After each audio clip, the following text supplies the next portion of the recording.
Assalamualaikum warahmatullahi wabarakatuh.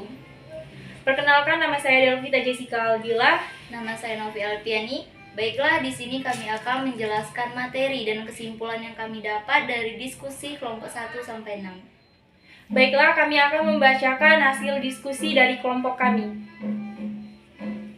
Baiklah, saya akan membacakan kesimpulan materi dari kelompok 1.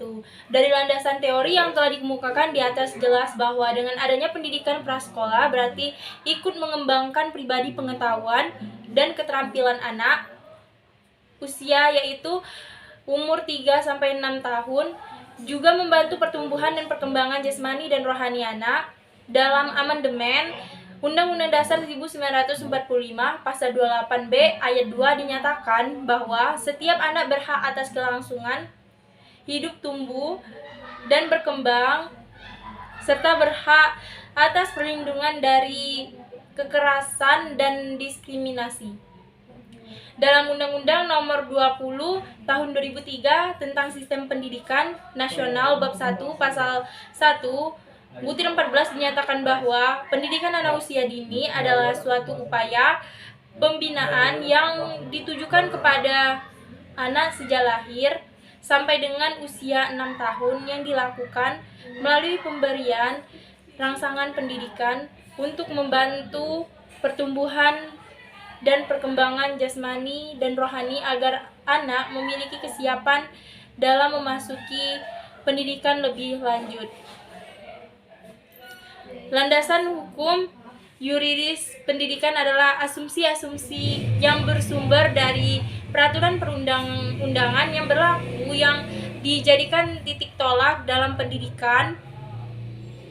Baiklah, saya akan melanjutkan kesimpulan materi dari kelompok 2, pendidikan anak prasekolah, mengenai konsep, prinsip, dan ciri-ciri anak prasekolah berdasarkan konteks psikologi dan pendidikan. Pendidikan prasekolah adalah pendidikan untuk membantu pertumbuhan dan perkembangan jasmani dan rohani anak didik di luar lingkungan keluarga sebelum memasuki pendidikan dasar yang diselenggarakan di jalur pendidikan sekolah atau di jalur pendidikan di luar sekolah. Tujuan pendidikan prasekolah adalah untuk membantu mematokkan dasar ke arah perkembangan sikap, pengetahuan, keterampilan, dan daya cipta yang diperlukan oleh anak didik dalam menyesuaikan diri dengan lingkungannya dan untuk membantu meletakkan perkembangan selanjutnya.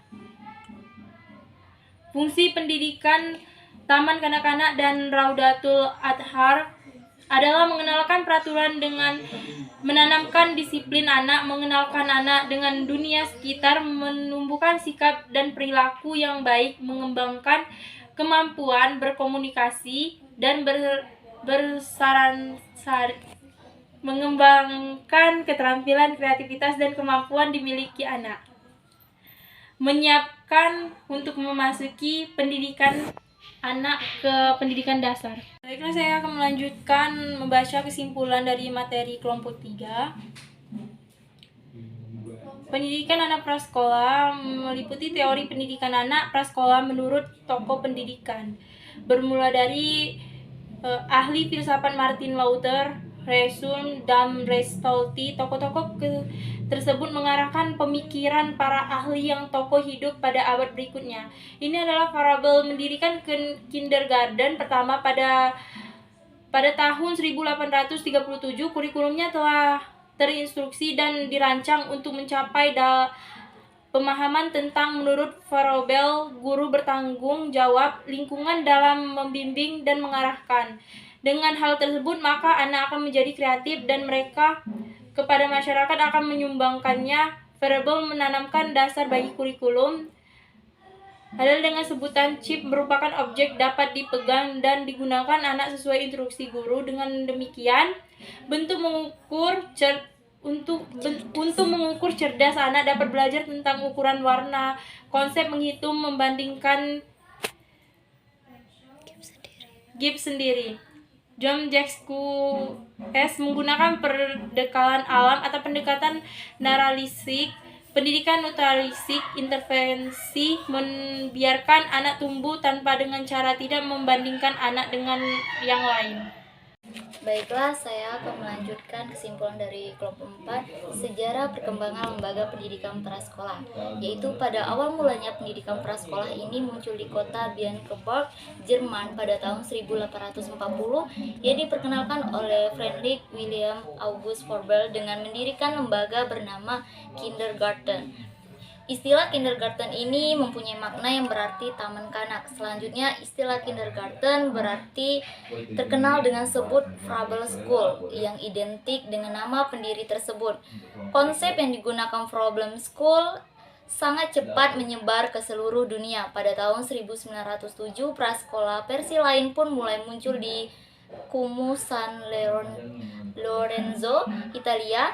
Anak-anak yang berlatar belakang berkeluarga miskin dan buruh, Casa dei Bambini sendiri berarti rumah untuk perawatan anak yang selanjutnya lebih dikenal dengan sebutan rumah anak.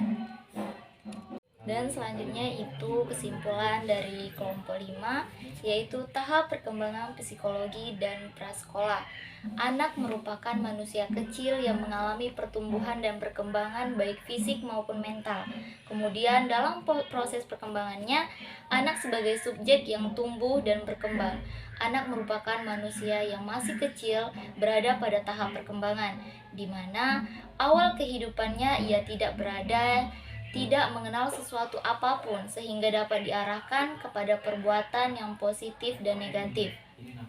Banyak para ahli mengemukakan ciri-ciri anak usia dini antara usia 3-6 tahun, yaitu yang pertama, ciri-ciri anak prasekolah, ciri-ciri sosial anak usia dini, ciri-ciri emosional anak usia dini, ciri konflik anak usia dini.